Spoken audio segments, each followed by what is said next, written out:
Welcome to a new video from Hospitalista channel where we teach all the practical and real life knowledge required to provide great care to our hospital patients. There are two questions we should expect as soon as one of our patients gets intubated. The first question is, what ventilator settings do you want to start your patient on? And this is usually asked by the respiratory therapist.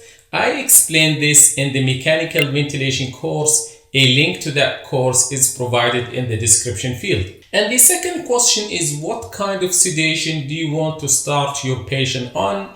And this is usually asked by the patient nurse. The answer to the second question is the topic of our video today: analgesia and sedation in mechanically ventilated patients. Today's video is part of the ICU crash course. A link to that course is provided as well below in the description field. Let's start.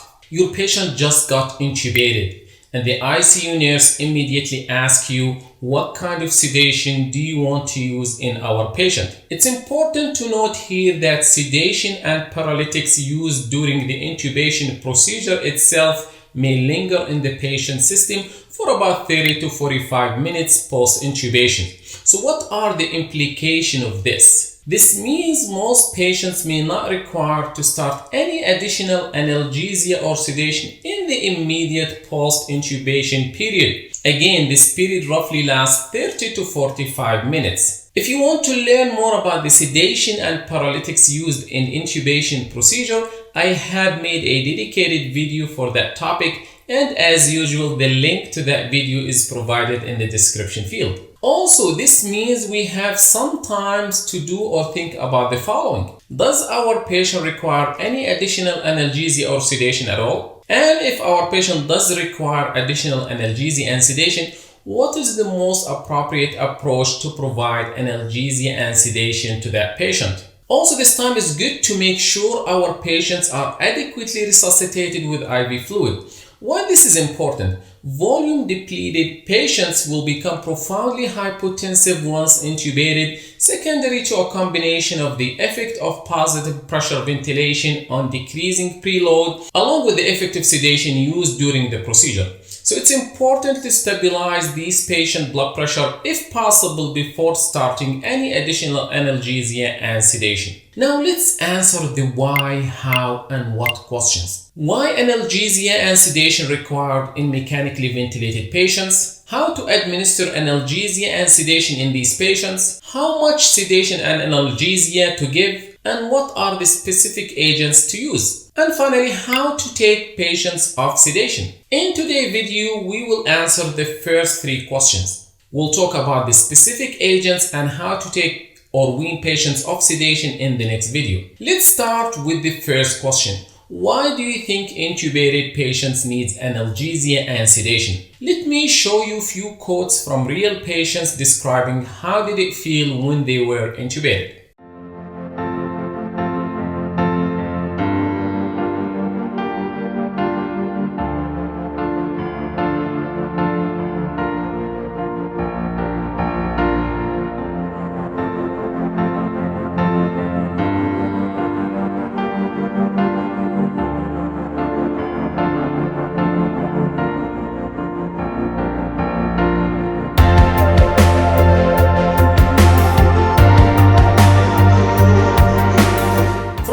Quotes, we can see that having a tube down our throat is a really painful and terrifying experience that requires analgesia to relieve the pain and sedation to relieve the fear and anxiety. That is the reason we provide analgesia and sedation to intubated patients. This also means that sedation and analgesia may not be required in the following cases. For those receiving mechanical ventilation through tracheostomies, those patients actually we want to keep them awake if possible. Also, for those intubated secondary being unresponsive, whether this is from a drug overdose or CO2 narcosis, these patients may require analgesia and sedation later on once they are more awake but not ready for weaning yet. Patients with massive strokes or severe anoxic brain injuries may not require analgesia and sedation at all. And of course, brain death patients will not require analgesia and sedation at all. Let's move to the second question.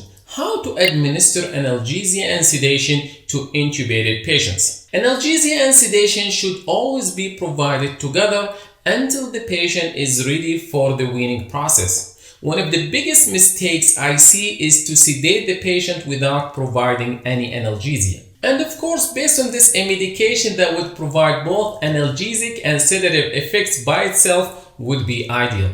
But in real life practice, most patients will require more than a single medication though. Let's set some rules here. We should never provide sedation to intubated patients without analgesia.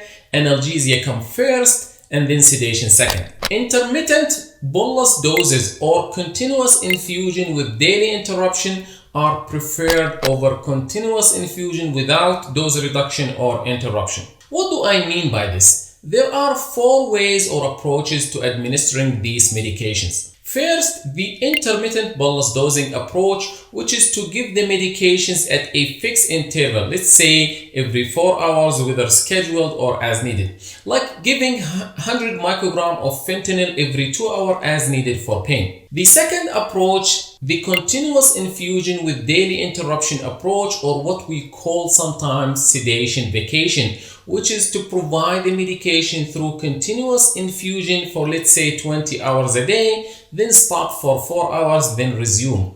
Like giving fentanyl 100 microgram per hour for 20 hours, then stop it for 4 hours, then resume it back at 100 microgram per hour. The third approach or way is the continuous infusion with dose reduction approach, which is to provide the medication through a continuous infusion at a fixed rate, let's say for 20 hours, then decrease the rate for 4 hours, then increase back to the original rate. Like giving fentanyl at 100 microgram per hour for 20 hours, then go down to 50 microgram per hour for 4 hours, then go back to the 100 microgram per hour again. And the last approach is the pure continuous infusion approach, which is to provide the medication through a continuous infusion at a fixed rate, like giving fentanyl at 100 microgram per hour throughout the day. Again, the intermittent bolus or the daily interruptions approaches are favored over the continuous infusion approach and should be used on all of our patients if possible.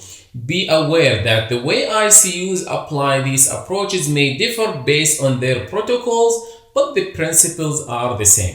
As we can see here, the intermittent bolus approach requires more work from nurses compared to the daily interruption sedation vacation approach, needless to say, compared to the pure continuous infusion approach. Why am I saying this? In ICUs that lack a set protocol for analgesia and sedation, some nurses may push for the easier approach, the pure continuous infusion approach.